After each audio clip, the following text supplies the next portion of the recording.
Le soleil allait disparaître derrière la grande chaîne dont le puits de Dôme est le géant, et l'ombre des cimes s'étendait dans la profonde vallée de Roya. Quelques personnes se promenaient dans le parc, autour du kiosque de la musique. D'autres demeuraient encore assises, par groupes, malgré la fraîcheur du soir.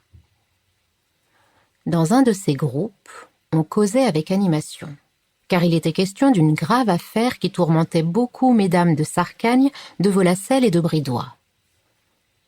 Dans quelques jours allaient commencer les vacances, et il s'agissait de faire venir leur fils, élevé chez les jésuites et chez les dominicains.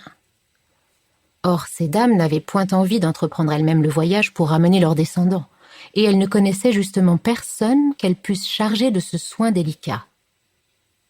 On touchait au dernier jour de juillet, Paris était vide, elles cherchaient, sans trouver, un nom qui leur offrit les garanties désirées. Leur embarras s'augmentait de ce qu'une vilaine affaire de mœurs avait eu lieu quelques jours auparavant dans un wagon, et ces dames demeuraient persuadées que toutes les filles de la capitale passaient leur existence dans les rapides, entre l'Auvergne et la gare de Lyon. Les échos de Gil Blas, d'ailleurs, au dire de M. de Bridois, signalaient la présence à Vichy, au Mont d'Or et à la Bourboule de toutes les horizontales connues et inconnues. Pour y être, elles avaient dû y venir en wagon, et elles s'en retourneraient indubitablement encore en wagon. Elles devaient même s'en retourner sans cesse pour revenir tous les jours. C'était donc un va-et-vient continu d'impurs sur cette maudite ligne. Ces dames se désolaient que l'accès des gares ne fût pas interdit aux femmes suspectes. Or, Roger de Sarcagne avait 15 ans, Gontran de Volacelle 13 ans et Roland de Bridois 11 ans. Que faire? Elles ne pouvaient pas cependant exposer leurs chers enfants au contact de pareilles créatures. Que pouvait-il entendre? Que pouvait-il voir? Que pouvait-il apprendre s'il passait une journée entière ou une nuit dans un compartiment qui enfermerait peut-être une ou deux de ces drôlesses avec un ou deux de leurs compagnons? La situation semblait sans issue quand Madame de Martinsac vint à passer. Elle s'arrêta pour dire bonjour à ses amis qui lui racontèrent leurs angoisses. « Mais c'est bien simple, s'écria-t-elle, je vais vous prêter l'abbé. Je peux très bien m'en passer pendant 48 heures. L'éducation de Rodolphe ne sera pas compromise pour si peu. Il ira chercher vos enfants et vous les ramènera. » Il fut donc convenu que l'abbé Lecuir, un jeune prêtre fort instruit, précepteur de Rodolphe de Martinsac, irait à Paris la semaine suivante chercher les 3 jeunes gens.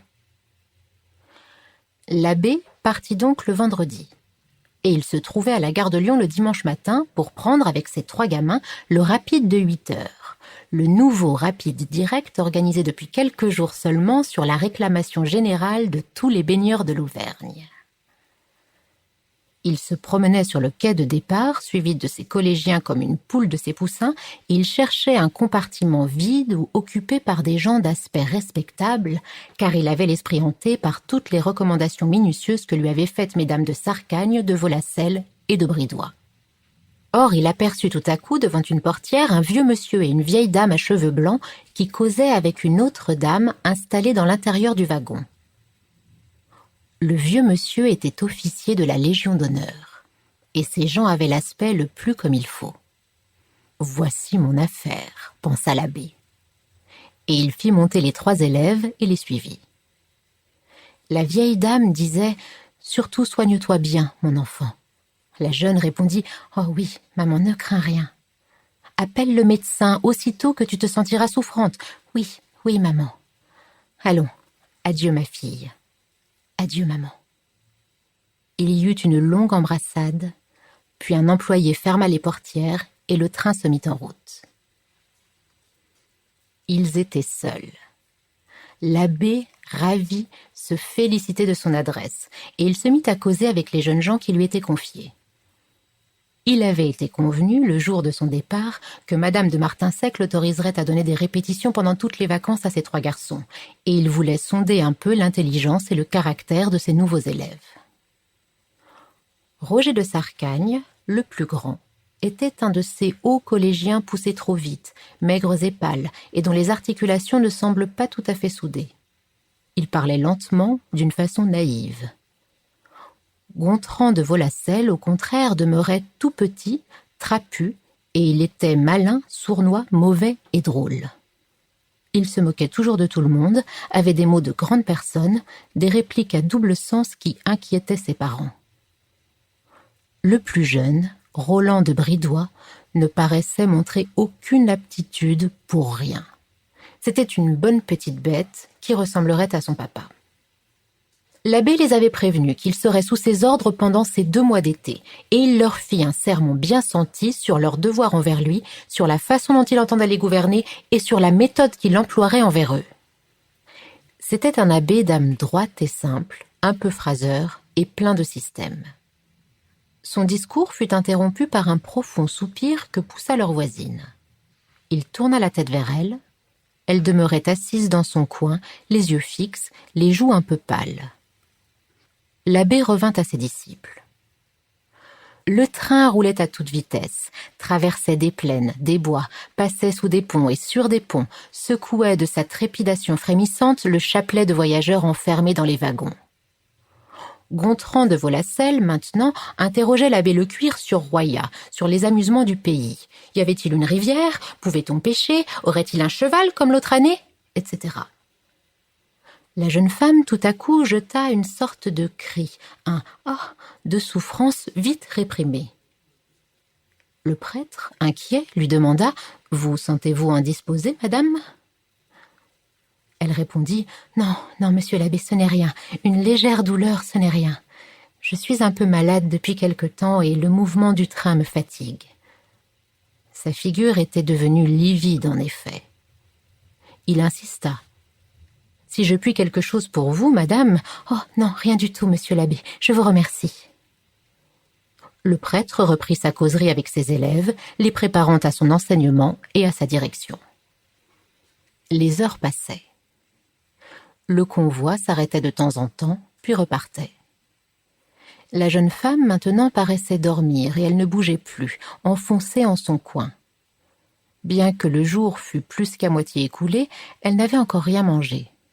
L'abbé pensait « Cette personne doit être bien souffrante. »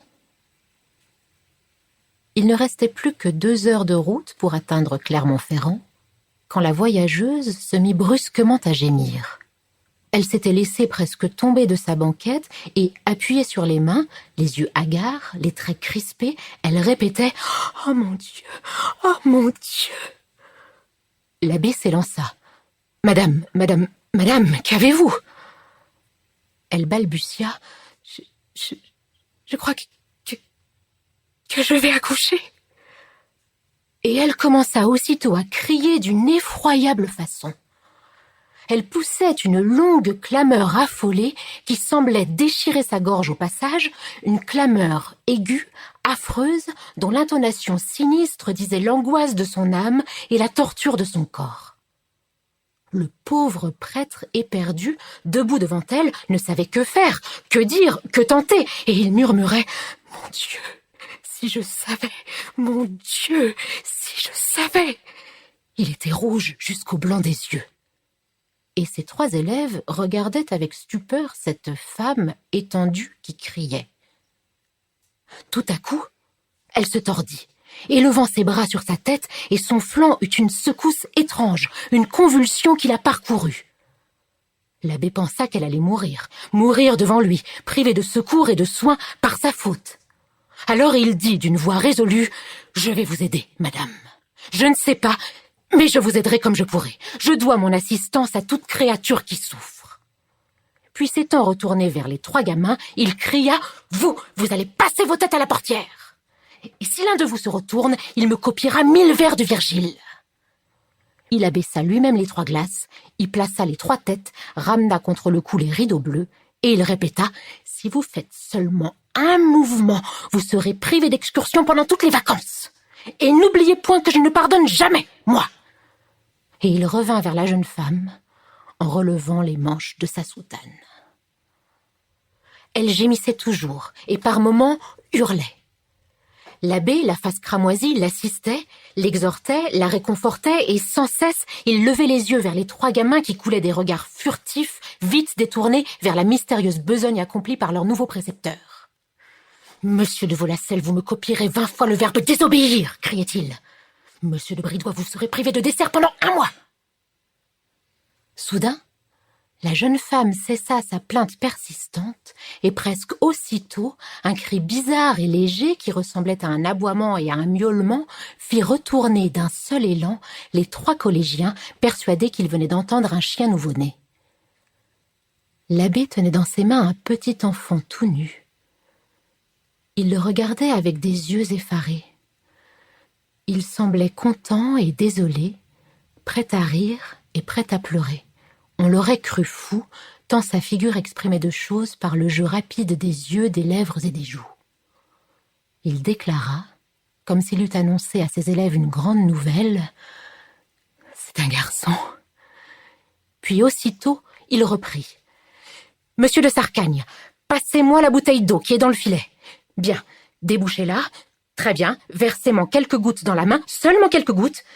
Parfait. » Et il répandit cette eau sur le front nu du petit être qu'il portait, en prononçant « Je te baptise, au nom du Père, du Fils et du Saint-Esprit, ainsi soit-il. » Le train entrait en gare de Clermont. La figure de Madame de Bridois apparut à la portière. Alors l'abbé, perdant la tête, lui présenta la frêle bête humaine qu'il venait de cueillir, en murmurant « C'est madame qui vient d'avoir un petit accident en route. » Il avait l'air d'avoir ramassé cet enfant dans un égout, et, les cheveux mouillés de sueur, le rabat sur l'épaule, la robe maculée, il répétait « Ils n'ont rien vu, rien du tout, j'en réponds. » Ils regardaient tous 3 par la portière, j'en réponds, ils n'ont rien vu. Et il descendit du compartiment avec 4 garçons au lieu de 3 qu'il était allé chercher, tandis que mesdames de Bridois, de Volacelle et de Sarcagne, livides, échangeaient des regards éperdus, sans trouver un seul mot à dire.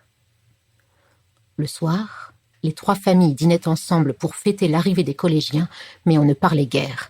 Les pères, les mères et les enfants eux-mêmes semblaient préoccupés. Tout à coup, le plus jeune, Roland de Bridois, demanda « Dis, maman, où l'abbé l'a-t-il trouvé, ce petit garçon ?» La mère ne répondit pas directement. « Allons, dîne, et laisse-nous tranquilles avec tes questions. » Il se tut quelques minutes, puis reprit. « Il n'y avait personne que cette dame qui avait mal au ventre. C'est donc que l'abbé est prestidigitateur, comme Robert Houdin qui fait venir un bocal de poisson sous un tapis. Tais-toi, voyons, c'est le bon Dieu qui l'a envoyé. » « Mais où l'avait-il mis, le bon Dieu? Je n'ai rien vu, moi. Est-il entré par la portière, dis ?» Madame de Bridois, impatientée, répliqua. « Voyons, c'est fini, tais-toi, il est venu sous un chou comme tous les petits enfants, tu le sais bien. » Mais il n'y avait pas de chou dans le wagon. Alors Gontran de Volacelle, qui écoutait avec un air sournois, sourit et dit « Si, il y avait un chou. Mais il n'y a que monsieur l'abbé qui l'a vu. »